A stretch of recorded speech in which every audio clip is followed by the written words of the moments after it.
Watch out for the Jezebel spirit. So this video will help a lot of lost brothers who don't know there's a demonic operation going on in their life. And that's the Jezebel. They have a calling to be men of the Most High, but that Jezebel in their life is hindering them from being that. So I'm going to talk about what the Jezebel is, what it looks like, and today people call it a narcissist. So the spirit behind the Jezebel is a demonic spirit. It's known as Baal. It doesn't care who it possesses. It could be women or men. And you'll often see women in the comments of posts like this saying, men do it too, or you see the men also. But they turn it back to a gender thing. Yes, it can happen in men, but we're not going to act like it doesn't happen mostly in women.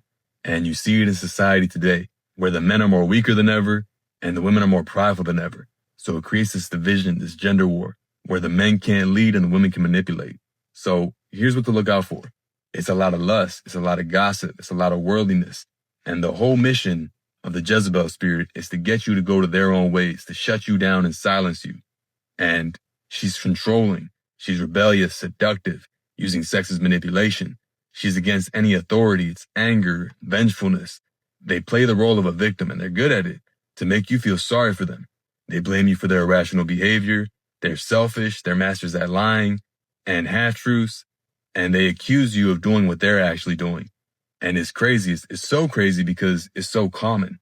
It's so common and normal in today's age because society has set people up to be open to this spirit.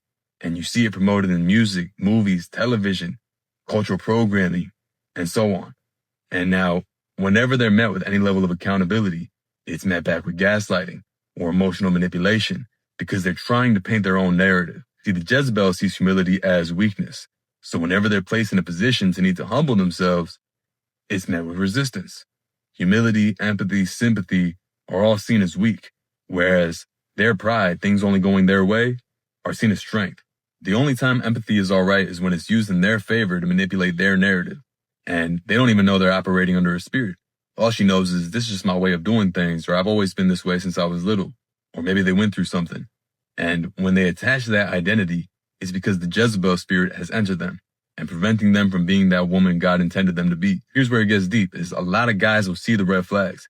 If she's talking about summoning spirits as a kid, or poltergeist following her, I've seen it firsthand, and it can be obvious, but it can also be subtle, where she'll put on an act like she's strongly connected with God, and she may even make it look to others like she submits to you. But behind the scenes, she's the one pulling the strings. She's the one controlling. Look, certain things you have to pay attention to. And some of you are dating in relationships, even married to them. And when she's in control, you start to avoid the confliction that comes with this woman. So now instead of speaking your mind, you're walking on eggshells because you want to keep the peace. Or whenever conflict comes, there's some type of anger attached to it. So you just do what she wants. But God says you're supposed to be bold as a lion, so you're supposed to speak your truth. So you'll find yourself becoming this lesser version of yourself to keep the peace, not knowing you're being shaped into exactly what she wants. And it's putting you into a submissive state and it's draining you of your spirit. Avoid her, guys. And if you try to avoid her, she'll come back. She'll text you like, I'll change, I'll do better. Don't fall for it. Don't even chat, just block. Don't entertain it because the only thing you're going to be doing is going back to darkness. Once they show you their true colors, don't try to paint them in a different color. And, God will open your eyes however long it takes. So stay vigilant. Make sure you're walking into your purpose and what God put you here to do. But you can't do that if you're not seeing in the spirit.